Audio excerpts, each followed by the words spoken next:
Jangan sampai ketika takbir Allahu Akbar itu A-nya kepanjangan, karena nanti jadi istifham. Apa?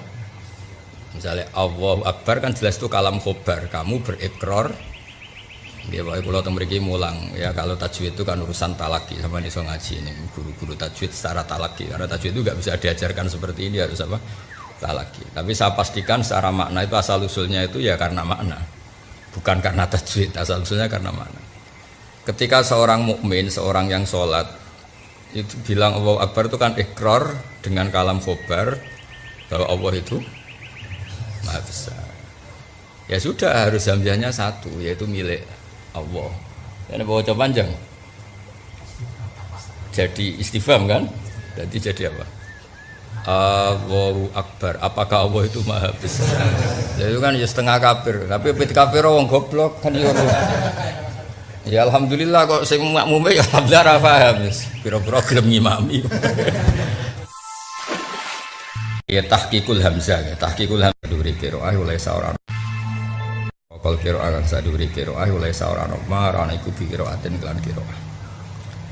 Nggih kula terangno nggih dari segi napa masalah tajwid kan jelas talaqi. Nggih tahqiqul hamzah, ya tahqiqul hamzah itu kan kita punya guru. Kebetulan di bab-bab tertentu kita tahqiq, hampir rata-rata kita ini bacanya tahqiqul apa? Hamzah. Hanya ada beberapa yang pilihan kita itu idgham, juga ada beberapa yang pilihan kita itu tasil. Sing tasil si masyhur napa? Ajamiyu wa arabi, kita baca napa? Ajamiyu wa arabi. Kemudian ada yang kita idghamkan.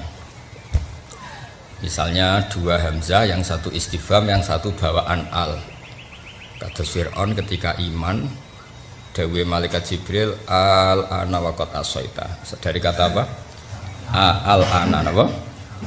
Al-ana. Sama seperti di ayat tahlil wa tahrim, ayat tentang halal dan haram. Niku Allah tanya, kenapa otoritas halal haram itu pada Anda? Seorang lagi, kenapa otoritas halal haram itu pada Anda? Terus Allahu adzina lakum, dari kata apa? Allahu ana ta Allahu adina ngeke izin sapa wa lakum maring sira kabeh. Ya, dari bawaan hamzah istifham, Allah bawaan hamzah napa? Al, atau hamzahnya lafaz Allah. Akhirnya diidhofkan jadi napa? Allahu adina lakum am ala Allahi taftarun. Masa urusan halal haram itu wilayah Anda, tapi itu wilayah Allah Subhanahu wa taala. Jadi kalau Anda menghalalkan harus dengan otoritas nas dari Allah Ta'ala atau mengharamkan. Nah, sehingga jenengan ngaji Jalalain itu agar ada dua hamzah, mesti komentari Jalalain itu ditahqiqil hamzatain, paham ya, wa idkhali alifin bainahuma, terus wa tahqiq wa tasil. Maksudnya ngoten. Jadi kalau tahqiq ya memang semuanya tetap dibaca apa? Hamzah. Nak dibaca tasil ya kayak jamiyun jadi apa? Jamiyun. Dan seterusnya. Nah, kita harus bersyukur di masyarakat goblok ya, alhamdulillah tenan. Alhamdulillah ngeten nggih, ketika ana wong maca keliru iku delalah wong ya ora mikir nek iku diakibat salah. Ya, misalnya wong maca alhamdulillah kan berarti maknane apa ta puji kulillah kan iso setengah kafir. Iki baru kaya ora paham wis dianggap wong keselek ngono. Jadi ora paham ku penting, makane supaya nek sing biasa goblok wis tetep goblok kae. Wonten barokah piyambak napa? Ana barokah napa? Ya mbak, sing biasa pinter ya pinter ae, engko nek pikun ya goblok meneh. Ya ben tawadhu, apa? Ben tawadhu. Dan misalnya kados ngeten sing muin keras, ya fatul muin sing aran muin, keras betul. Jangan sampai ketika takbir Allahu Akbar itu A-nya kepanjangan, karena nanti jadi istifham. Napa? Misalnya Allahu Akbar kan jelas itu kalam khobar, kamu berikrar. Ya Pak, kalau mriki mulang ya, kalau tajwid itu kan urusan talaki, sama iso ngaji ini guru-guru tajwid secara talaki, karena tajwid itu nggak bisa diajarkan seperti ini, harus apa? Talaki. Tapi saya pastikan secara makna itu asal usulnya itu ya karena makna, bukan karena tajwid, asal usulnya karena makna. Ketika seorang mukmin, seorang yang sholat itu bilang Allahu Akbar itu kan ikrar dengan kalam khobar bahwa Allah itu Maha Besar. Ya sudah, harus hamzahnya satu, yaitu milik Allah. Ini bawa panjang. Jadi istifham kan? Jadi apa? Allahu Akbar. Apakah Allah itu maha besar? Ya itu kan ya setengah kafir. Tapi pit kafir wong goblok kan yo. Ya alhamdulillah kok sing makmume ya alhamdulillah ra paham wis. Pira-pira gelem ngimami. Dadi ngene iki alim wis kiai alim wis bingung kabeh wis. Kula nu sering jagongan kandhani kiai alim. Diloroi terus dadine iku mutung. Alhamdulillah diloroi iku mutung dibarok kok goblok terus. Tapi mbok salahno ndekne ya ora niat ngono. Ndekne menjaluk takoki makna akbar piye Allah Maha Besar. Saiki makna terserah sing krungu apa sing ngomong. Yo ora sing ngomong ora. Makna lho terserah sing ngomong ta sing krungu.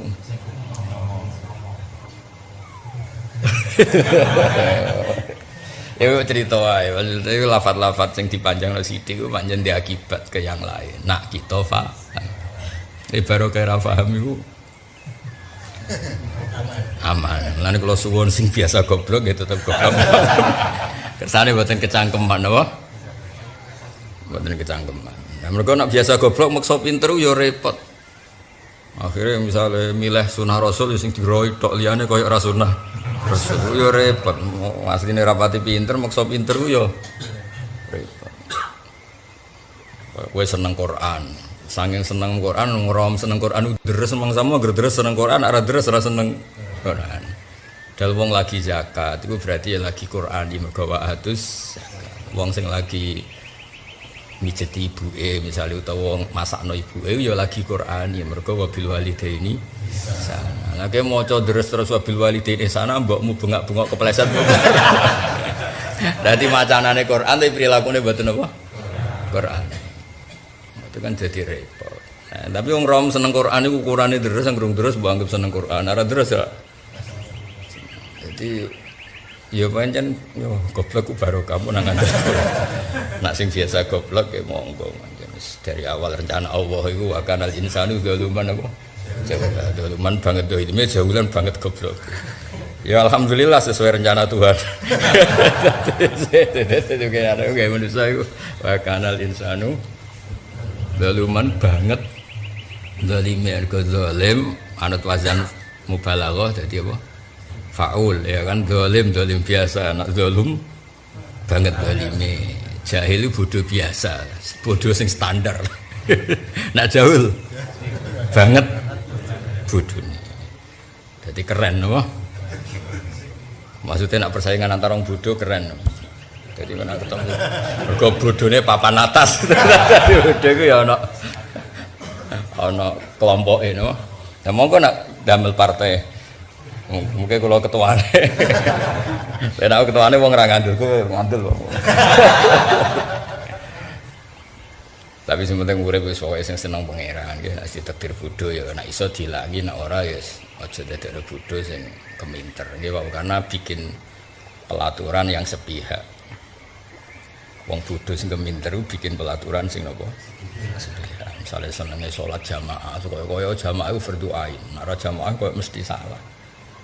Padahal riyen Kanjeng Nabi ditakoki wong desa kula niku seneng wedhus, seneng unta, urip kula nu teng hutan. Dadi rapati iso salat jamaah ning masjid. Kadang jarake berkilo-kilo. Nabi gandeng mawon wis pokoke nek wae wektu salat teko kowe azan terus salat dhewe ngene. Lah jenis kaya iki kon jamaah ra sida Islam malah repot. Pamane nek pas jamaah terus kebune ilang malah nuntut Islam malah panjang. Duit kas masjid digo bayari wedhus ilang. Gara-gara jamaah wedhus ya. Ilang ya Subarno ngono ngisane ngono no. Kok ya ana sing sregep ngimami. Mergo ketua takmir itu lagi pengurus masjid. Sekali di PHK ya mutuh. Pancen sregepe jamaah mergo sedang pengurus apa? Masjid. Ora pengurus ya wis. Dangtek no. Ya ora sing ora ngajar. Dhuwur sing imam iki, asar sing imam iki bareng aku jamaah dhuwur tok imam asar ra cocok. Ya wong akeh lho. Ya wong akeh. Ya macam-macam. Nah, tapi kalau pastikan kadang-kadang bodho ku ya ana hikmahe wae. Wong Allahu Akbar didawakno ya ora ono sing komplain. Sing komplain nak mungkin mergo wong pinter. Mulane jare sing kiye-kiye Jawa nak maca muin ono-ono wae sing aran muin. Wong Jawa ku ora ngefek ngono. Wong Jawa dikandani Allah apa? Allahu Akbar. Kan gak ngefek to. Juga nak wong kudus ora roh. Sing misale ning desa-desa ngefek gak. Mboten. Santai ya. Ya pancen ora nak salah. Sing maca ya ora nak salah, sing ngrungokno ya ora salah. Dadi alhamdulillah padha. Kadang kula gitu protes iya. Gus bodho kok alhamdulillah. Lah alhamdulillah sapa ora lillah. Bocah kok geblek. Ya alhamdulillah selawase ya lillah betul. Bocah kok tauhide jeblok. Gus bodho kok alhamdulillah. Ya alhamdulillah sapa nak ga. Selawase alhamdulillah. Nah alhamdulillah sapa Kak. Bocah legowo ora gelem, gremeng ya. Masa kowe ngene iki ya alhamdulillah. Ngaji hiburan ya alhamdulillah. Ya hiburan misalnya niat paham ya rapati paham. Terus ngaji ku hiburan, timbang maksiat ya ngaji. Paham piye ngalamane ora roh. Wis jelas ra paham tak jamin ra paham. Ya jadi terus di soal meneh mbek muin bae di kadang-kadang dikai mat Allahu Akbar kan mesti kayak lafadz jama' af'alun kan. Jadi ada beberapa kesalahan yang alhamdulillah itu masyarakat kita itu ora paham. Gara-gara paham rano komplain jadi ra perlu rapat masjid mem-PHK imam. Ya nak ning Kudus ning Rembang sing ning sarang daerah-daerah wong alim di PHK ono gendine ning desa. Di PHK gendine luwih goblok. Utawa di PHK jebule iku wakife wak tanah, bariku masjidnya disita malah. Jadi komplek no asli masyarakat itu. Komplek.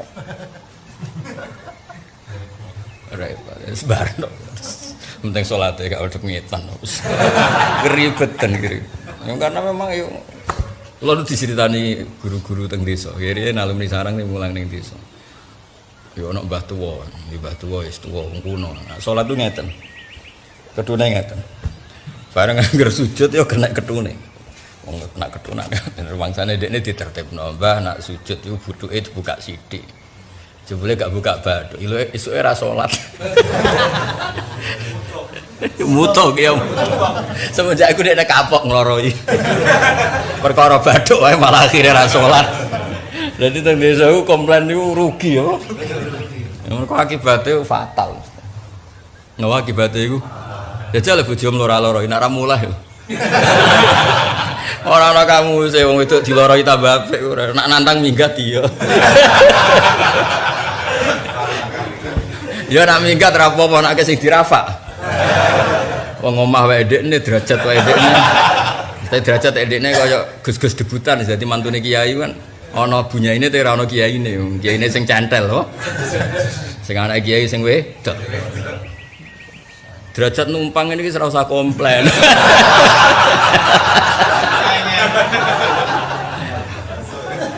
Nggih kula suwun nggih sing derajat-derajat debutan wis meneng napa. Cek numpang sugih, cek numpang apa? Derajat meneng. Tambah dirafak malah. Jadi biasa ya nek ana salah ya berusaha ditoto tapi kok sithik. Tepak ya balik ora tepak ya wis ngajine sewakanal insanu apa? Doluman jauh. Mana doluman banget dolime no. Jaulan banget bintune. Ya, jadi sebetulnya kalau kita fanatik lafadz, pilihan apapun itu dia akibat makna. Karena tadi kalau kamu panjangkan itu bisa punya akibat seakan-akan itu mat. Allahu Akbar kan jadi mat. Tapi masalahnya nak mbok arani mesti istifham sing maca ora niat istifham wae. Gegere merak karuan ndekne ora paham apa. Lah istifham pakanan apa ya ora roh. Ya tuh kali wong belah ngomong mbek bojone kasar. Sing bojone misale wong Jogja. Omongan kok kasar, jare wong belah ngomong kasar kok wiridan. Wong keloro wong belah-belah nek ketemu kancane, jancuk cek urip ta kon.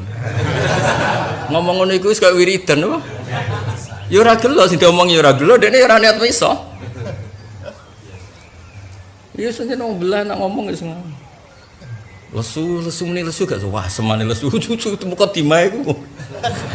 Semane lesu. Padahal ya ora niat bisa. Nah, di banyak komunitas tuh begitu. Kadang-kadang wong Arab soleh lah iku ketemu kancane muni wae lak wae khad. Kadang ya ora niat muni wae lak kuwi celaka ya ora sepenting kadang yo ngono kadang-kadang. Jawa Timur padha ketemu kancane. Cek urip takon. Lagi misalnya wong Jogja walian peka kan orang Jogja itu kan peka. Misalnya tuh wong Jogja rabi wong Jawa Timur. Sing sitok ora tau belajar budaya kakuati no. Nah, anggap ae ngono. Maksudnya anggap ae wong salah iku ngono, beda kultur, beda budaya, yes. Roe ngono napa? Napa? Roe. Nah, jadi lahan juga yurul makna itu ya sing fatal-fatal kaya anam tadi waca anam tu nek bangsa ngono niku wis muga disepuro pangeran. Aja muni halal, nek muni halal ngrubah hukum. Status ya apa? Muga-muga disepuro pangeran. Status kok ngono ya pokoke ngono. Lah mbek arani halal nyatane salah. Mbek arani haram wong sing nglakoni karo. Ya muga-muga disepuro pangeran. Kali tiang diwisuda takok karo penguji ini saya statusnya apa, kumplot apa gini atas rahmat Tuhan yang Maha Esa. Mergo garap disertasi ra lulus terus hubung wong itu wek meh mati dilulus. Ari statusé atas rahmat Tuhan yang Maha Esa. Mestinya kan kategori ini memuaskan atau kumplot. Lah kan gak ono jenenge kabeh. Kayak kowe misalnya suatu saat dadi kiai atas rahmat Tuhan yang Maha Esa.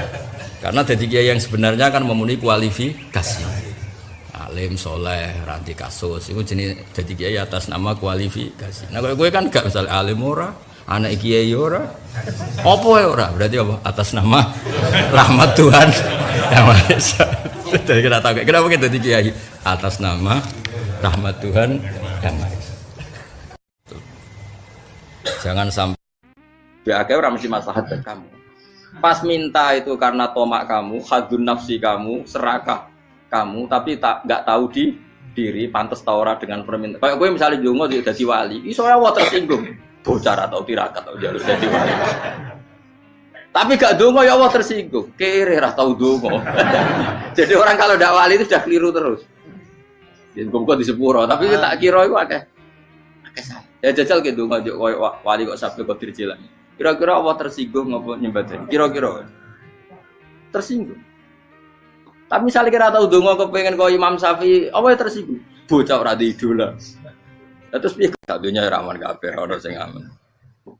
Ora usah kuwatir dikuwi faksi, ora usah kuwatir meteor jatuh, kabeh ya potensi napa? Potensi semua. Sehingga ini sedikit saya ijazahkan.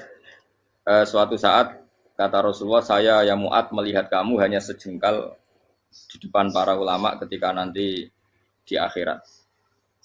Terus Mu'ad tanya, Rasulullah tanya, kenapa kamu hanya satu jengkal dengan derajatnya para ulama ketika sowan Allah? Terjawabnya Mu'ad, kamu punya amal apa? Terjawabnya Mu'ad, ya Rasulullah, saya tidak pernah melangkahkan satu kaki, kecuali saya tidak pernah yakin apa bisa melangkahkan kaki yang satunya. Dan saya tidak pernah mengunyah satu makanan kecuali saya juga tidak pernah yakin apa bisa menelannya. Dan saya tidak pernah bernafas satu nafas kecuali saya tidak yakin apa bisa nafas berikutnya. Saking dia tergantung ta'aluk semuanya sama kudrahnya Allah Subhanahu wa taala. Kalau kita ini kan sok. Kalau makanan sudah di depannya kayak pasti bisa makan. Kalau dia sudah sehat jalan seakan-akan pasti bisa meneruskan. Padahal 0, sekian detik gue melaku dihantam mobil ya selesai. Misalnya stroke ya selesai, tidak bisa jalan. Sehingga para wali-walinya Allah itu orang yang filah gotin min lahadotagi, setiap kedipan dia, setiap perilaku dia itu hanya ta'aluk ambil Allah Subhanahu wa taala. Itu yang di risiko makom ini, ya semua makom tak ada risikonya. Risiko makom ini itu biasanya dia lupa doa. Kenapa lupa doa? Karena doa itu terdefinisikan. Tak wari ilmu hakikat harus rungokno wis ra paham lah tak ulangno. Ya resiko ilmu saya ingatkannya. Ilmu itu kan ada dua. Ada ilmu yang karena didefinisikan. Dan itu akhirnya menjadi masalah. Sebenarnya ilmu itu tidak perlu definisi. Kedua ilmu yang kita rasakan. Misalnya gini, kalau sampean saya tanya, kamu pernah nggak minta jadi punya uang banyak? Nggak, tanya, pernah nggak minta? Terus artinya minta itu apa? Terus kita mendefinisikan, menengadahkan tangan, bilang ya Allah, saya minta uang banyak, saya minta ingin beli mobil. Itu namanya apa? Tidak jawab saja. Doa kan? Itu kesalahan kita. Kesalahan kita mendefinisikan doa itu, misalnya menengadahkan tangan dan memohon dan menyebutkan permohonannya itu terus disebut doa. Tapi kalau menurut Allah, sistem tubuh kamu yang menghendaki punya mobil, sistem tubuh kamu yang ingin punya uang banyak, reaksi tubuh kamu yang terhinakan karena ditagih orang atau butuh uang, ini menurut Allah ya sudah kamu itu peminta-minta. Saya ulang lagi ya. Sehingga menurut Allah kamu minta tidak minta ya tetap berstatus peminta, pengemis. Nah, orang-orang yang sudah wusul, meskipun itu kondisional ya, tidak selalu. Itu ya dia pikirannya menengadahkan tangan apa enggak ya sama saja tubuhnya merasa minta. Sehingga dia tidak perlu mengekspresikan minta. Nah, terus orang yang fikih bilang seperti itu tuh sombong, wong kok gak tahu dungo. Sebetulnya keliru vonis orang fikih. Bagaimana mungkin dikatakan sombong? Dia reaksi tubuhnya, elemen tubuhnya sebetulnya meminta. Dia tidak berkategori meminta karena ilmu kadung didefinisikan kalau minta itu yang seperti ini. Itu kan lama. Nanti kalau suatu saat Indonesia yang kuasa itu terlalu NU atau terlalu yang tidak NU, lama-lama ada definisi. Misalnya yang dikatakan tahlilan itu apa? Ya bid'ah, Nabi tidak pernah tahlilan. Sahabat tidak pernah nahlilin Nabi. Malah nggak ngaji Nabi jadi tahlil. Mana nih tahlilan jalukno sepuro mayit, ngaji Nabi jalukno sepuro. Sehingga dengan tradisi itu tahlil itu masuk definisi bid'ah. Karena nggak pernah dilakukan sahabat dan para tabi'in. Ya salahnya kamu definisikan. Tapi kalau udah kamu definisikan, diarani tahlil, ya mau la ilaha illallah. Terus mungkinkah satu bacaan la ilaha illallah dilarang? Wong ra oleh maca kalimat tauhid. Jadi misalnya tahlil iku nafadno kalimat tauhid. Mau ketok ya ora ngara iso dilarang tapi nak tahlil iku mitung dinane mayit kaya budo, sangane kriminal. Enak. Ya sudah seperti itu. Makanya banyak orang salah itu karena ilmu kadung didefinisikan. Nah, definisi itu sebenarnya tidak mengikat dalam banyak hal. Ini penting saya utarakan. Ya karena seperti itu.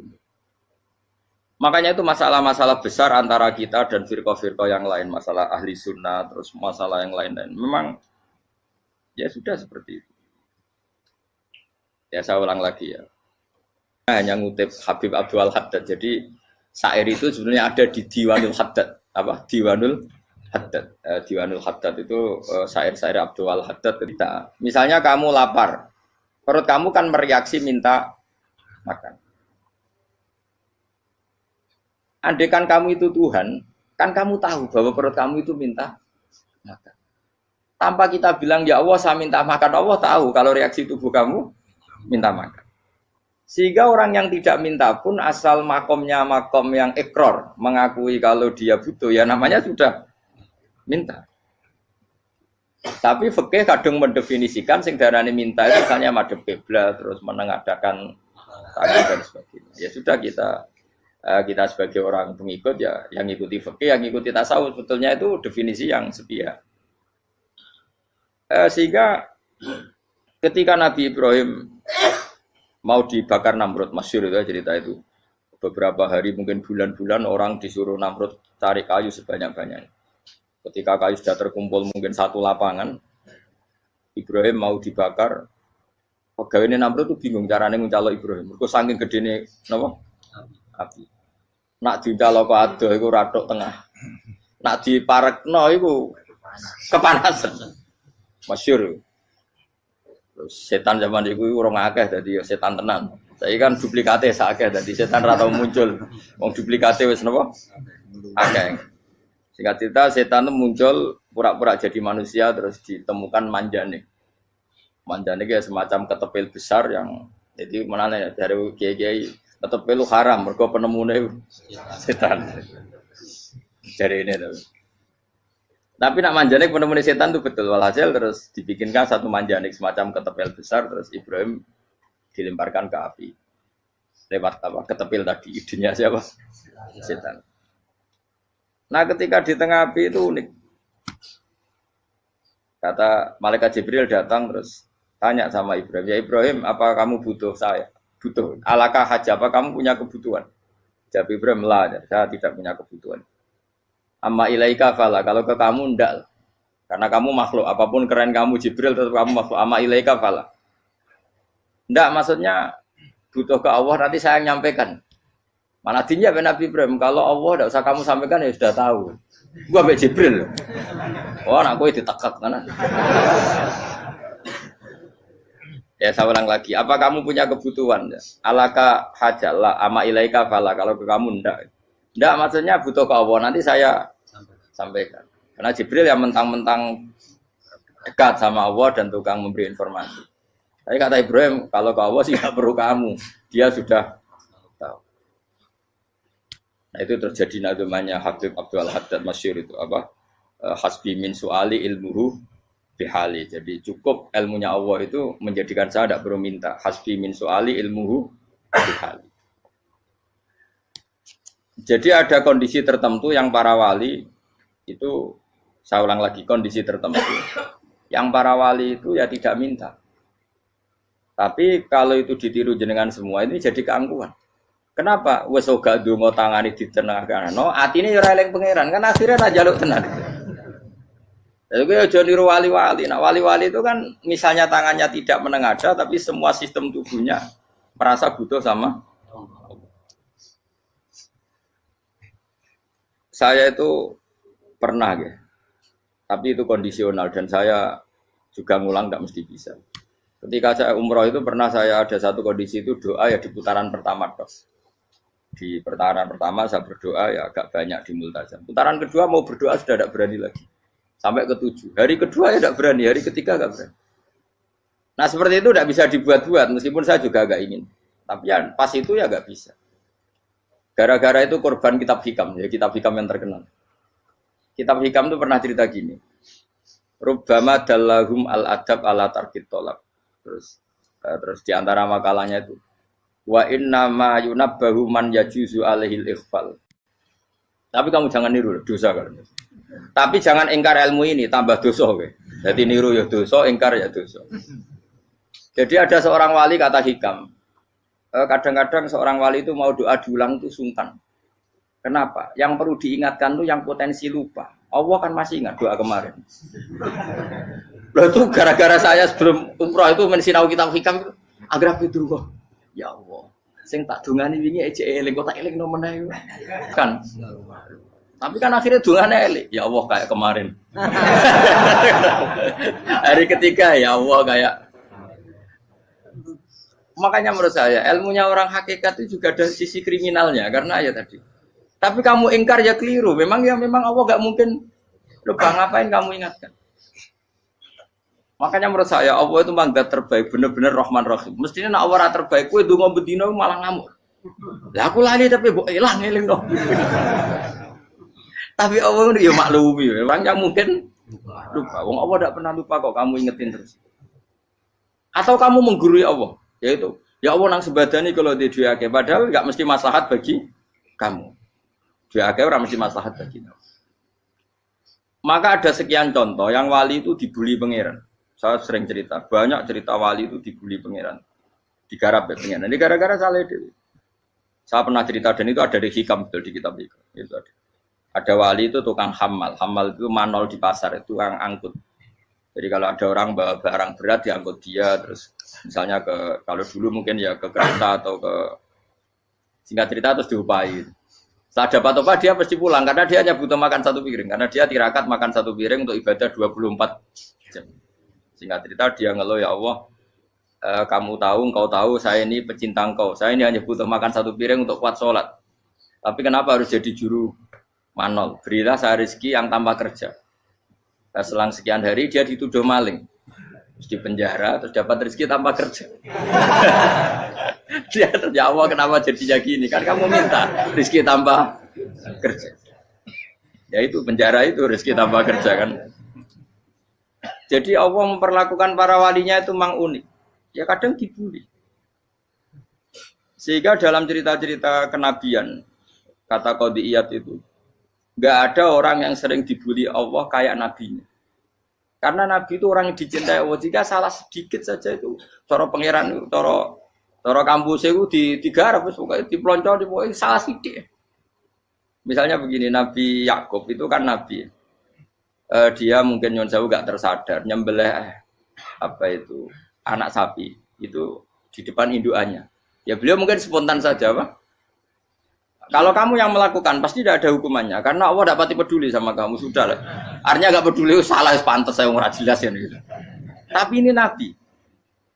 Ketika itu terus indukannya sapi tadi, ya Allah, Yakub itu kekasihmu. Saya tidak berani sama dia karena dia kekasih. Tapi saya tetap menuntut keadilan. Dia harus merasakan susahnya dipisah dengan anak. Meskipun dia tidak nuntut rasanya roh anak sebelah itu tidak se ekstrim itu. Sapinya itu hanya nuntut, ya Allah, dia harus merasakan sakitnya terpisah dengan anak. Akhirnya Allah menciptakan Yakub ngalami terpisah dengan Nabi siapa? Yusuf. Itu kalau kata Qadiyat, itu kalau yang melakukan tidak Nabi pasti gak dibully Allah, dibiarin. Karena Nabi ini yang melakukan. Nah. Terus ini Nabi Yusuf lagi, mana rasa daftar wali berat? Nabi Yusuf itu di penjara itu karena terdolimi apa karena memang dia salah? Terdolimi. Dan Nabi Yusuf itu Nabi. Nabi Yusuf itu Nabi betul memang benar-benar. Meskipun ganteng dia Nabi. Syaratnya Nabi ganteng kira-kira mlebu. Nabi itu harus ganteng, enggak boleh. Nabi elek ora oleh. Karena Allah izin di kekasih kok kriting elek. Allah itu selera tuh. Kabeh Nabi mesti yang paling ganteng di kaumnya, yang paling nasab. Enggak boleh Nabi kok pesek, kriting, enggak boleh. Tapi kalau sudah jadi orang soleh oleh kan. Tapi kalau Nabi enggak boleh. Nabi Yusuf bukan, masyhur kan cerita Nabi Yusuf dengan siapa? Zulaikha. Dan belum ada orang dalam keadaan darurat masih cerdas kayak perempuan. Jadi singkat cerita, ketika Yusuf diajak Zulaikha selingkuh enggak mau kan keluar dari kamar. Dalalah kebetulan wa alfaya sayyidah rajal. Itu si Zulaikha tadi spontan langsung bilang, wahai suamiku, apa hukuman orang yang ingin menodai keluargamu? Itu wong wedok. Padahal dia agak terencana, dia pun nggak bayangkan kepergok suaminya. Itu dalam keadaan kepergok itu masih cerdas. Suamiku, apa hukuman orang yang mau menyelingkuhi keluarga Anda? Singkat cerita suaminya murka, terus Yusuf dipenjara, terdolimi. Ketika dipenjara, kemudian Yusuf punya keahlian mentakwil mimpi. Kan tadi suaminya Zulaikha itu tidak sampai raja ya, kira-kira PM atau menteri. Raja itu punya mimpi yang bisa nakwil itu hanya Yusuf. Singkat cerita terus utusan raja datang ke Yusuf dan takwilan Yusuf terbukti benar. Tapi Yusuf ini seorang nabi, saya ulang lagi Yusuf seorang nabi dia tapi ya manusia. Bilang gini ke utusannya, coba bilangkan ke raja kamu di penjara ini ada orang yang dipenjara secara terzalimi yaitu saya. Tolong laporkan ke majikan. Itu Allah tersinggungnya itu bukan main. Nabi kok lapor makhluk. Itu tersinggung. Nah kowe kan gak piye-piye. Kowe ngajono proposal apa ora piye-piye. Wis pokoke Allah mek kowe ora piye-piye wis. Wong sampean swargane ya ora langsung wae ngono. Pokoke kira-kira kan sudah enggak perlu ditegur. Makanya fa'an sahu syaitanu dzikra rabbi fala bisa fisijni bid'asi. Maka Allah mentakdirkan utusan raja tadi itu lupa melaporkan peristiwa Yusuf ke raja tadi. Sehingga raja enggak pernah dengar kalau ada orang di penjara karena Allah tersinggung. Wong kowe ku nabi kok lapore ambek penguasa. Ngono tok iku wis Allah tersinggung. Karena dia nabi, enggak boleh nabi lapor makhluk. Jadi Allah itu dengan nabi itu sangat-sangat sensitif. Sangat-sangat sensitif. Ya begitu. Terus cerita yang terkenal, meskipun ini enggak ada di Quran, Nabi Musa. Nabi Musa itu pernah sakit gigi. Karena dia mentang-mentang kalimullah, orang yang sering komunikasi dengan Allah, minta ya Allah, tolong tunjukkan obat gigi saya itu apa. Singkat ini sama Allah dikasih tahu. Kamu ngunyah suket ini, gitu. rumput ini kamu kunyah nanti pasti sembuh. Karena resepnya dari Allah ya pasti mujarab, kan enggak ke dokter. Singkat cerita dikunyah terus sembuh. Suatu saat dia sakit gigi lagi, nggak konsultasi lagi karena masih punya resep tadi, kopian apa? Resep. Dia datang nyari suket yang sama dikunyah tambah sakit. Tanya sama Allah, ya Allah ini kan resepnya yang sama, kenapa tambah sakit? Kata Allah, kamu itu kekasihku. Ora nak sing ngobati ku aku ra suka sembrono. Semenjak itu Nabi Musa ora pernah resep lagi sudah. Andikan tuh kamu, pasti Allah juga gak tersinggung. Makanya kata Qadiyat, kenapa para nabi sering ditegur itu bukan karena Allah murka, nabi itu beda. Jadi kesalahan kecil atau apa-apa yang menurut kita ada salah itu untuk nabi salah. Makanya di ahli sunnah ada kaidah apa? Mimba bihasanatil abror sayyi'atul muqarrabin. Pernah dengar kaidah apa? Mimba bihasanatil abror sayyi'atul muqarrabin. Sesuatu kalau dilakukan umumnya orang itu hasanah atau kebaikan, tapi kalau dilakukan para nabi itu salah. Karena apa ya? Saking dekatnya dengan Allah. Saya ulang lagi apa? Mimba bihasanatil abror sayyi'atul muqarrabin. Jadi nabi itu beda. Nah, para nabi itu orang-orang yang ngalami fikir yang doa resmi kayak siapa tadi? Definisi fikir ya sering. Kayak definisi orang tasawuf yang sering. Sehingga ketika Nabi berdoa, ya memang secara disiplin ilmu yang namanya berdoa ya minta Allah dengan mengadakan tangan. Ketika enggak berdoa, karena Nabi sadar Allah tidak perlu diingatkan lagi, pasti masih ingat. Jadi dua-duanya benar terus. Makanya Nabi itu lam yazal fitaroki, Nabi itu selalu naik derajatnya. Karena pas minta ya benar, pas tidak minta ya. Tapi kamu jangan niru, dosa kan. Tapi jangan ingkar ilmu ini, tambah dosa. Jadi niru ya dosa, ingkar ya dosa. Jadi ada seorang wali kata Hikam, kadang-kadang seorang wali itu mau doa diulang itu sungkan. Kenapa? Yang perlu diingatkan itu yang potensi lupa. Allah kan masih ingat doa kemarin. Loh itu gara-gara saya sebelum umroh itu mensinau kitab Hikam itu agar itu kok. Ya Allah, sing tak dungani wingi ejek eling kok tak eling nomene. Dadi wa innama yunabbahu man yajuzu alil yang bisa diingatkan hanya orang yang potensi lupa. Sementara Allah tidak akan. Tapi kan akhirnya dungane eling. Ya Allah kayak kemarin. Hari ketiga ya Allah kayak. Makanya menurut saya ilmunya orang hakikat itu juga ada sisi kriminalnya karena ya tadi. Tapi kamu ingkar ya keliru. Memang Allah gak mungkin lupa, ngapain kamu ingatkan? Makanya menurut saya Allah itu mangga terbaik, bener-bener Rahman Rahim. Mestinya nak Allah terbaik, kowe donga bedino malah ngamuk. Lah aku lali tapi mbok eling dong. Tapi Allah itu ya maklumi ya, dengan kekeliruan. Kita ini kan selalu keliru. Donga terus ya keliru sebetulnya. Karena seakan-akan kan mengingatkan seseorang yang mungkin lupa. Wong Allah tidak pernah lupa kok, kamu ingetin terus. Atau kamu menggurui Allah, yaitu ya Allah nang sebadani kalau di duake, padahal enggak mesti maslahat bagi kamu. Duake ora mesti maslahat bagi kamu. Kalau kamu turun terus, pas minta itu karena tomak kamu, hadun nafsi kamu, serakah kamu, tapi enggak tahu diri, pantas taura dengan permintaan. Kayak gue misalnya jongo jadi wali, iso Allah tersinggung, bocah atau tirakat atau harus jadi wali. Tapi gak dongo ya Allah tersinggung. Kere ra tau dongo.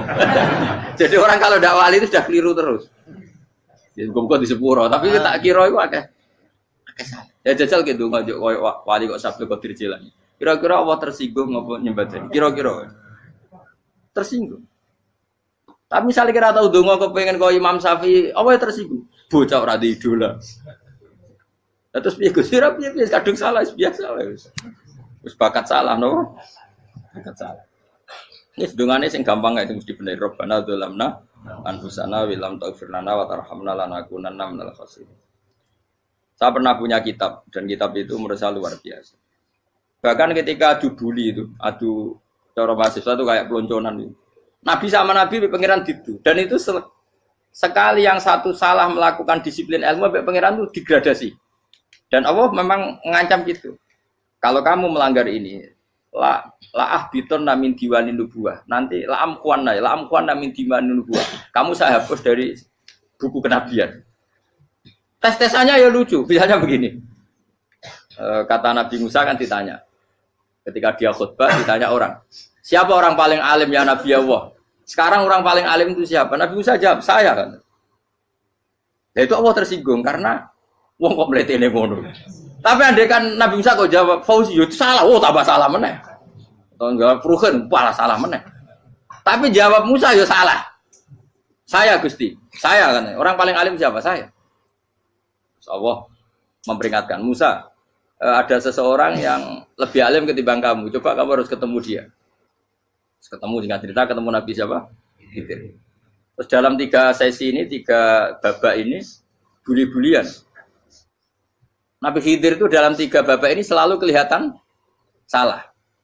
Di antaranya adalah cara sekarang ya mungkin di gonjak sepeda motor atau perahu kalau dulu yang menggratisi dia numpangi sepeda motor malah spionnya dicopot gitu. Spionnya dicopot, dirusak. Tapi Musa kan sudah digratisin malah rusak yang motornya yang apa? Menggratisin. Nabi Khidir masih tenang. Kamu tidak paham. Jadi Nabi Khidir mesti distok kamu tidak paham. Itu kata syurrahul hadis termasuk Ibnu Hajar al-Asqalani bilang ini. Setelah itu kedua membunuh anak kecil. Musa tambah marah. Anak yang belum punya dosa kok kamu sampai 3 kali ada 3 peristiwa. Itu kata syurrahul hadis. Andai kan Musa kok diam tidak protes, maka dia akan disalahkan Allah.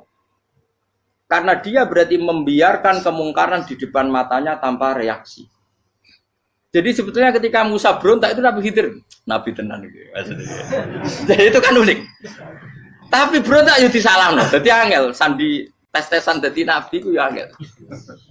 Misalnya kok Nabi Musa itu koyok model santri Jawa Timur. Nabi Khidir salah, nggih nderek mawon. Ya ora nabi jero barang mungkar. Menengae. Berarti yo nabi goblok ngono kira-kira. Makanya memang Musa harus konsisten seperti itu, harus demo terus. Kayak saya misalnya sebagai kiai fikih, kiai ya harus seperti ini cara mulang saya. Enggak boleh saya misalnya terus anut mulang terus tawadhu semeneng itu ora karu-karuan. Jadi andekan Musa kok tidak protes itu malah salah. Ya memang harus. Dan itu Nabi Khidir Nabi tenang. Makanya Nabi Khidir akhirnya respect. Tidak ada hati sebaik Abu Musa. Risi itu gak nyaman ketika melihat kemungkaran. Jadi itu sebenarnya poin. Tapi lucunya Nabi Khidir yang nyalan. Tak dari rasa kok komen tak kok. Tapi yang disalah no. Ya aku dari Nabi Musa. Ya jajal, gawe peristiwa meneh aku tak sabar rata kok. Bareng. Kan jajal neh. Bareng dijajal ya protes meneh. Barang protes meneh, tinggal 1 kali kesempatan. Kowe takok meneh wis ora dadi muridku. Dikasih kesempatan lagi, ya protes meneh dek Tapi itu justru itu menjadi kelebihannya Nabi Musa karena syarat seorang nabi adalah al-musara'ah ila inkaril munkar kata Ibnu Hajar al-Asqalani. Syarat seorang nabi adalah secepat ngingkari sesuatu yang mungkar. Enggak boleh. Ya toh kan misalnya kita jadi murid terus gurumu itu gandeng artis atau gandeng penyanyi dangdut. Nggih nderek mawon. Jare guru mumet goblok. Tapi kowe ngloroi guru tersinggung. Ora roh hikmah iku. Kan bingung no. De guru ngene kok bingung no. Soale ki de guru jadab dorong Jawa Timur apa? Gurumu gandeng penyanyi dangdut. Reaksimu piye? Cek takok. Ayo loh, nak elek kan gak iri. Biasanya nak elek itu ra iri, sekarepmu Pak. Sing ayu, sing potensi iri. Kira-kira reaksi kamu itu milih derek mawon apa berontak? Golek oh, nak gurumu wong alim mesti nak pasti meneng.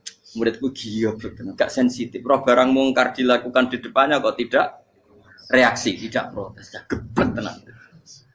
Tapi lucunya guru mau nak protes ya, gak duwe akhlak gitu. Guru lagi senengnya kok ora oleh. Nah Nabi itu kan buli-bulian. Jadi Nabi Khidir dengan Nabi Musa itu tepat-tepat. Karena 2 orang ini sama-sama kekasih Allah. Itu Nabi Musa justru barokahnya itu dia tidak pernah klasmennya di bawah Nabi Khidir. Semua ulama sepakat klasmennya Musa tetap di atas Nabi Khidir. Sehingga yang berlaku ya tetap ilmunya Nabi Musa bahwa membunuh anak kecil tidak boleh, merusak perahu milik orang lain tidak boleh. Karena Allah tetap lebih respect dengan ilmunya Nabi Musa. Nabi Khidir tetap ilmunya enggak dipakai, meskipun dia disebut hakikat. Karena ilmunya Nabi Khidir ngani ngoyo. Ngani ngoyo wong ape mutusno ngenteni nginceng Loh Mahfuz. Lah sing iso iku sapa? Barang ra mungkin kok. Makanya Nabi Khidir terakhir menutup kalimatnya wa ma fa'altuhu an amri. Dzalika ta'wilu ma lam tasri alaihi sob. Aku dhewe nglakoni ini ya ora roh, wis ditakdir nglakoni ngene wae. Dadi artine pinter ya ora paham. Jadi wa ma fa'altu an amri itu akhir kira-kira artinya saya sendiri tidak melakukan ini karena inspirasi saya sendiri atau keputusan saya sendiri. Tahu-tahu saya ditakdir melakukan. Karena pas itu Nabi Khidir disetting semuanya dengan ilmu hakikat. Yaitu bayi tadi memang kutiba kafiron. Kutiba apa? Kafiron. Memang dia nanti kalau umur nganti tua ditakdir mati kafir. Daripada mati kafir nanti, ya sudah mati sekarang. Tapi nggak mungkin kan ada syariat daripada soben beling pateni kecil. Ora ono syariat, tetap ikut Nabi Musa. Makanya kata Ibnu Hajar Al-Asqalani itu uniknya Allah sama para wali-walinya. Waliku klirullah itu tetap disenangi pengen. Terus pangeran nabi ini yo gejul-gejulkan, yo pancen nak wong. Terus keempat kan. Tadi kan saya punya contoh 3, ini contoh keempat, ini terakhir. Akhirnya kok ilmu merah cukup, tetap malah bingung enggak. Nabi itu minggat itu boleh enggak? Tanpa pamit, minggat itu pergi enggak pamit, itu boleh enggak? Enggak boleh. Rasulullah meskipun kayak apa disakiti di Mekah itu enggak pernah minggat, enggak pernah hijrah. Saya ulang lagi, karena butuh izin. Tapi Allah pernah punya kekasih yaitu Nabi Yunus. Nabi siapa? Yunus. Itu Quran meredaksikan ya abako. Abako itu terjemahnya apa? Minggat. Kalau pergi itu dahaba. Tapi ini Allah meredaksikan itu abako. Abako itu ya minggat. Nabi Yunus itu dakwah di daerah Nainua. Ya. Nainua itu ya Babylon sana. Kampungnya namanya Nainua. Ya daerah Babylon. Babylon itu kalau di geografis modern ikut Irak. Ikut mana? Irak. Jadi Kufa, Basra, Babylon. Terus siapa itu yang ngalahkan pasukan Yahudi dulu itu Buktanasor, Hebuket, Nasir itu ikut mana? Babylon apa? Babylon. Bama unsila alal malaka ini di Babila Harutama. Makanya kalau ulama-ulama melihat Irak kacau sampai sekarang itu tidak kaget. Irak itu ardun mal'unah kalau di kitab-kitab. Bumi yang memang sudah terlaknati mulai dulu. Sehingga ketika ada kasus Saddam Hussein sekarang itu ulama tidak kaget. Zaman Rasulullah Sugeng itu Irak itu termasuk sudah bumi yang guna keazalah. Jadi di sana pasti banyak fitnah. Fitnah pertama yang dicatat sejarah adalah Mautul Husain apa? Kabudutnya Said siapa? Husain di Karbala. Era Imam Syafi'i adalah zaman mifnah, ulama dibantai karena dipaksa mengatakan Quran apa? Makhluk. Terus konflik-konflik sampai era Saddam Hussein terus era sekarang jadi. Lah kita ini ulama sebenarnya tahu tarikh itu. Tapi di era modern kan dianalisis karena campur tangan ini itu ya sudah lah. Sebab goblok pun daripada ngebantah-bantah malah kamu. Ibu goblok, ibu pinter. Nah, sekarang kan analisisnya kan, wah ini ada campur tangan pihak ketiga diciptakan ya saunu ini. Ya kalau intelijen harus ngomong seperti itu. Kalau kita seperti ulama memang dari dulu dicap Nabi hunalika az-zalasil wal fitan. Saya teruskan. Nabi Yunus itu dakwai kaumnya itu lama sekali dan tidak iman. Nah semua nabi kalau kaumnya tidak iman itu diberi hak Allah ngancam akan adanya azab apa? Ngancam akan adanya azab. Nabi Yunus ngomong gitu terusin. Nanti kalau kamu tidak iman itu pasti kena azab. Anggap saja dia ngancam gitu sudah berbulan-bulan. Singkat cerita, azab baru tinggal 3 hari lagi. Ayo nang iman, tinggal 3 hari lagi. Ya kira-kira dia ngomong misalnya Ahad, berarti Ahad, Senin, Selasa, atau kamu milih Selasa ya Rabu, Kamis. Singkat cerita Ahad itu dia gak kuat. Wah semuanya kurang telung dino kaumku tetap orang iman. Mantel asal, minggat deh. Minggat itu jadi mau minggat kan gak punya tujuan, so asal pergi jauh saja. Ada perahu, sekenanya dia naik saja. Namanya minggat nih. Kalau bawa bekal terencana, bawa visa paspor kan plesir namanya. Jadi minggat itu ya gak, ya sekenanya gak persiapan. Singkat cerita sampai ikut perahu nelayan tadi terus zaman itu ya ada mitos kalau ada gelombang yang nggak wajar pasti ada orang minggat. Terus ditanya siapa yang minggat Nabi Yunus kan orangnya jujur saya katanya. Ya sudah yang minggat harus dicemplung gitu. Ya, terus ada yang agak baik ya jangan gitulah. Ini kan kita semua butuh selamat Dudi dulu. Terus Dudi satu lagi ketemu Yunus. Coba mungkin salah udahnya Dudi lagi ya ketemu sampai 3 kali ya ketemu Yunus. Makanya fasahama fakana minal mudkhadin diuji dia kalah kemudian tenggelam. Fal taqamahul khutu wa huwa mulim. Terus dia diuntal ditelan oleh ikan nun. Nah, di situ ikan nun digambarkan saking besarnya itu. Nah ini uniknya Allah sama kekasihnya. Sudah Allah menyalahkan tapi unik. Ikan ini kan itu sama Allah dikasih instruksi. Kamu nggak boleh makan dia. Dia kekasih saya. Terus ketika di tengah di perut apa? Ikan. Dia kegelapan. Terus Nabi Yunus cita-citanya santai. Fana ada fi dzulumati alla ilaha illa anta subhanak inni kuntu minadz zalimin. Ya dia santai aja wiridan karena perut ikan bagi dia adalah masjid. Ya dia di tapi karena dia Nabi uniknya apa? Dino Ahad itu kaumnya do nginceng omah Nabi Yunus. Rame-rame nginceng. Lucunya cara nginceng gini. Nak Yunus ning omah berarti bodoh nih. Wong omahe ana adab kok dene tengok. Bareng dinceng Nabi Yunus tuh gak ada. Oh tenan ana adab. Mulane wonge rawani ning omah. Itu uniknya pangeran. Jadi umpama dekne ra minggat yo salah. Wong dekne ora minggat berarti kaumnya jare apa ana adab ana gempa bumi liku faksi kok dekne ning omah. Lah nek ana tenan rak melayu, nyatane gak melayu. Dadi mbok Allah didesain minggat. Tapi nek minggat disalahno Nabi yo ora pamit. Makanya masyhur saya itu punya kitab karangannya Habib Alim Alamah, babanya Habib Anis, Habib Ali bin Husain yang ngarang apa? Ali bin Muhammad bin Husain karang yang disebut Duror itu. Itu diantara doanya gini. Tapi jangan tiru loh, berawal sih. Aku rawan ini loh. Cuma saya hafal secara ilmu, tapi saya tidak berani. Waj'al sayyiati man ahbabta. Ya Allah, jadikan kesalahan saya itu kesalahan orang yang kau cintai. Terus pokoknya salah lagi jadi pengiran kadung seneng, salah lagi sampai wae wong seneng. Waj'al sayyiati man ahbab. Terus kowe lah dimanja wong tuamu, anak paling disayang. Salah wae lucu. Kowe cah cilik. Kowe seneng cah cilik. Salah wae lucu. Cano gelas ya lucu, tiba ya lucu. Tibane cah tuwek-tuwek. Bocah jelalatan, mulane tiba. Nah itu barang kau nginceng omahe Nabi Yunus gak ono wong. Wah, berarti adab mau turun betul. Andai kan adab ndak jadi turun, pasti Nabi Yunus berani di tenang. Wes. Barang mulai malam Kamis, adab itu sudah kelihatan. Ada puting beliung, ada apa, sudah jelas pasti ada adab. Kaumnya yang lapangan tobat finish. Secara bal-balan menit-menit apa? Terakhir. Woi, abek pengenan ditompo tobaté. Wes gak sida tak adab wong kowe tobat.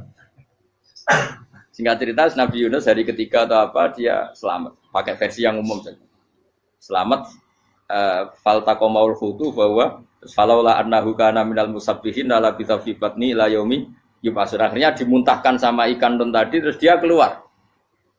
Barang keluar tanya-tanya kabar gimana kabar kampung Nenua baik-baik saja. Tabaramani mulai karena dia tahu kalau orang bohong itu dihukum mati. Padahal dia bohong katanya Kemis itu ada adab ternyata kampungnya baik-baik. Padahal baik-baiknya karena mereka jadi masyarakatnya nyari dia karena mau iman. Si nabinya agak berani pulang karena nanti dihukum mati. Aku pangeran nabi kekasih itu dia. Pangeran ya bully itu. Oh itu gue beda-bedanan. Wong kekasih pangeran. Aku ora kreatif itu langsung diadab. Tadi pangeran kekasih aku beda ora koyo. Akhirnya Nabi Yunus rapane mulai. Wah nak mulai aku disiksa. Perkara nih kalau pembohong itu dihukum mati. Masyarakat yang goleki tenan, mergo nalem Kemis ku ono azab tenan. Cuma terus do tobat.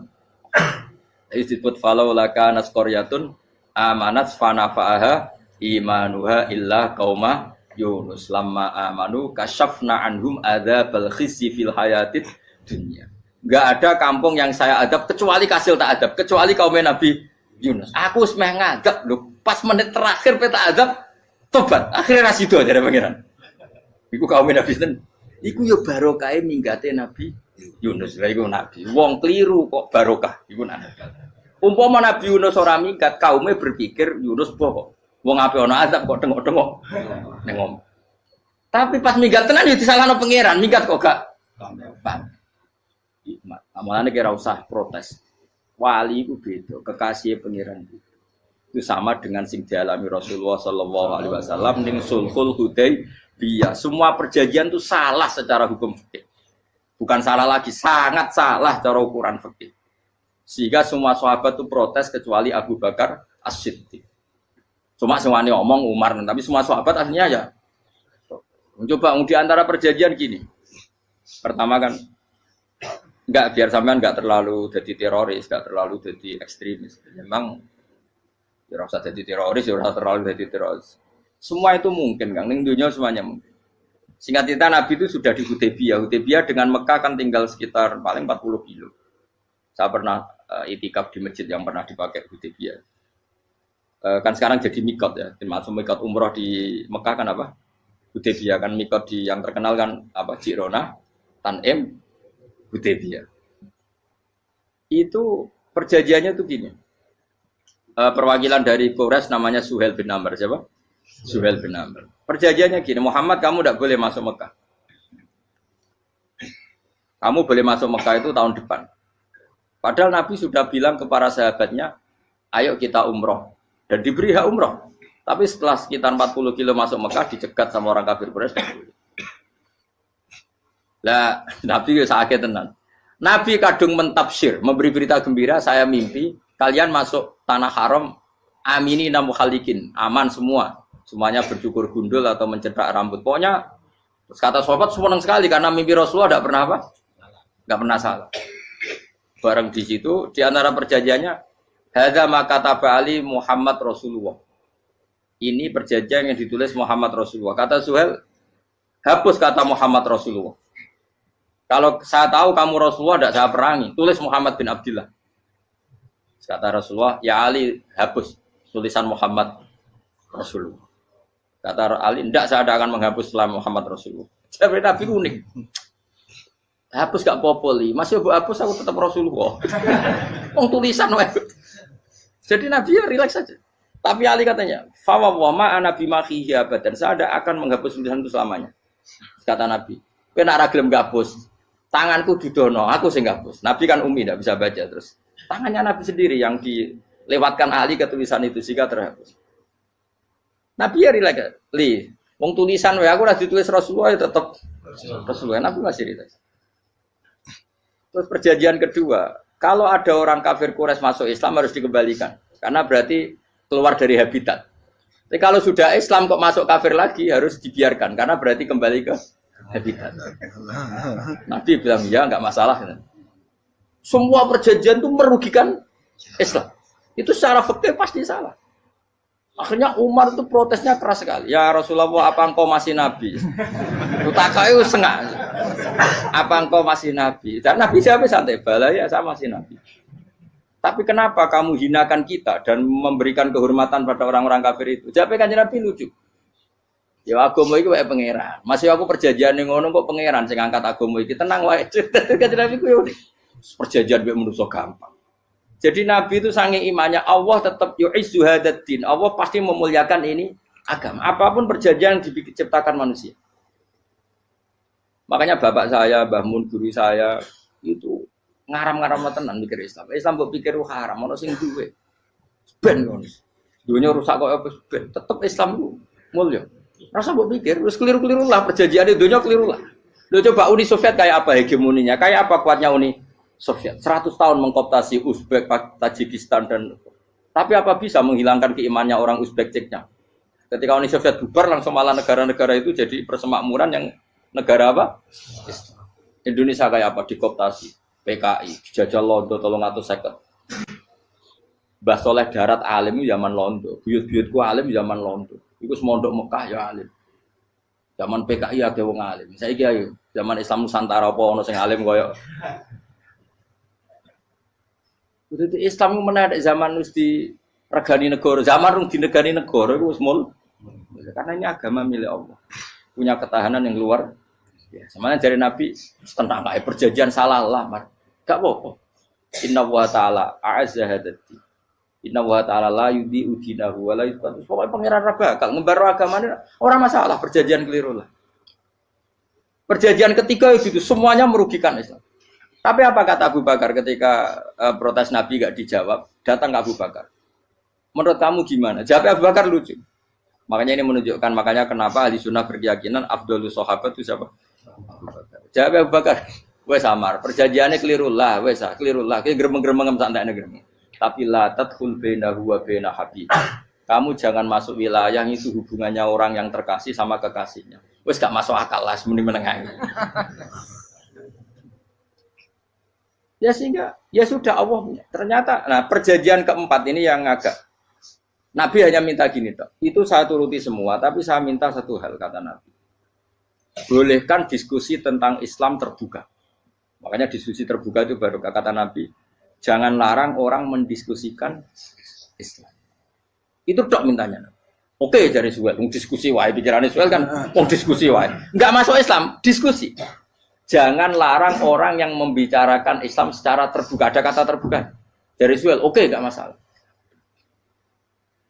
Itu dok, yang itu pun enggak jelas menguntungkan Islam apa? Enggak.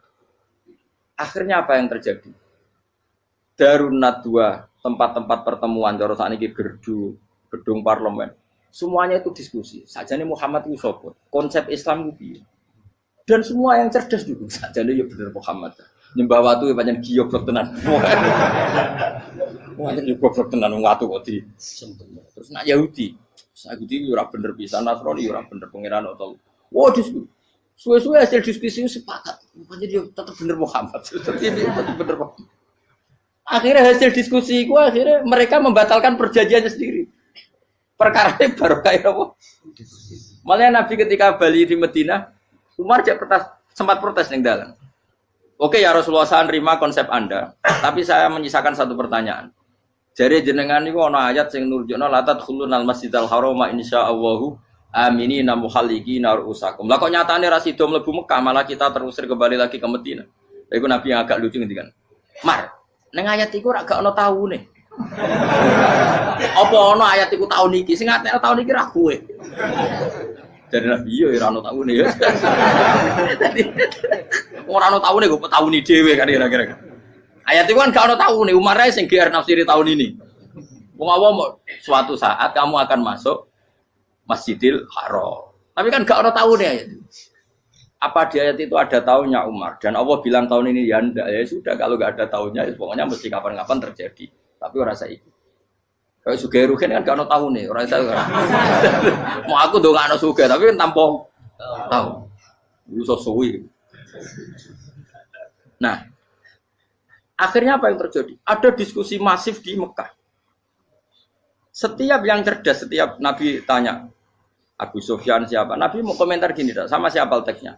Misluhu la yajhalul Islam. Kalau Islam sudah didiskusikan, otak secerdas Ikrimah bin Abi Jahal, secerdas ini pasti tidak bodoh tentang Islam. Maknanya pasti akal yang waras memilih Islam. Wah, akhirnya Islam jadi masif. Ya sudah, karena Islam sudah masif, tokoh-tokohnya cenderung Islam, akhirnya perjanjian itu dibatalkan sendiri. Akhirnya waro'aitan nasa yadkhuluna fi dinillahi afwaja. Akhirnya mereka berbondong-bondong masuk Islam. Itu artinya apa? Nabi ku gawe perjanjian cara fikih keliru wae, cara fikih cara zahire keliru wae, tetap barokah karena punya hubungan khusus dengan Allah Subhanahu wa taala. Makanya la tadkhul bainahu wa baina habib.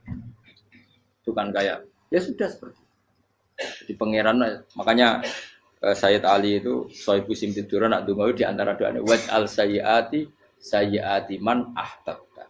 Jadikan ya Allah kesalahan saya kesalahan orang yang engkau cinta. Karena ulama nyontono ngene, saiki Nabi Adam ambek iblis itu padha salah itu. Enggak jawab.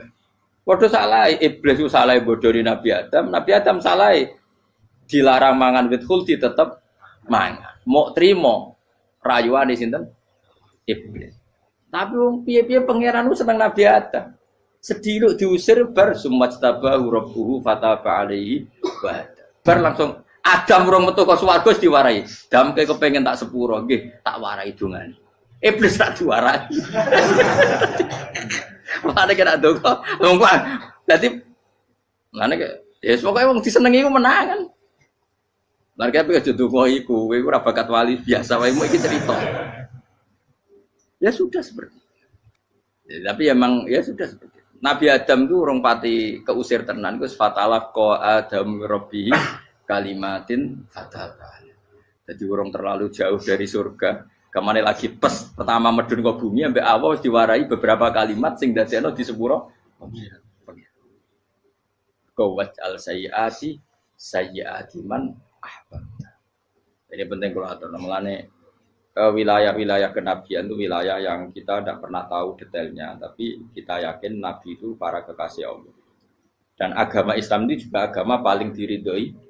Maka di zaman apapun, kecewa apapun dengan perjanjian dengan negara maupun dengan dunia, Islam tetap dihormat pangeran. Wis ora usah kuat. Mikir Islam ku keliru. Nangit mayo oleh nak mikir keliru. Agamane pangeran kok iki. Saya masyhur. Sayyidina Umar itu kan khalifah paling sukses masalah futuhat. Di masalah apa? Futuhat. Dan Ibnu Umar setiap jalan-jalan itu dibully sama orang-orang. Ya Ibnu Umar, mbok ya kamu itu minta sama bapak kamu supaya dia nyebut penggantinya siapa. Atau bikin suksesi lah. Jangan kok dia khalifah sukses kemudian tidak jelas juntrungannya. Kan dia tetap mati suatu saat. Saking gak kuatnya Abdul bin Umar, nya matur, ya Abah, engkau harus suksesi. Siapa ya pemimpin setelah jenengan? Lah kenapa? Orang-orang bilang kalau ada orang misalnya penggembala kambing terus ditinggal gelanggang itu dianggap dosa karena kambingnya pasti kocar. Apalagi ini urusan umat. Kamu tahu-tahu mati sebelum sesi ini pasti kacau. Umar langsung marah. Agama Islam itu gak sama dengan kambing kata Umar. Agama Islam agamanya pangeran, mesti diurusi pangeran. Aku mau khilafah. Aku mau sukses. Ben aku ora usah mikir. Engko ora diurusi pangeran. Jadi Umar itu justru sangat hormatnya sama Islam itu dengan cara gak mau mikir Islam. Gak mikir berarti gak khidmah ya, tetap mengkhidmati Islam. Seperti saya ini kan yang khidmati Islam lewat mulan. Tapi aku ora tahu mikir nasib Islam. Islam ora kondang piye. Ditinggal Abu Bakar melaku, Umar melaku. Wali songo mbek kowe rak mulya wali songo.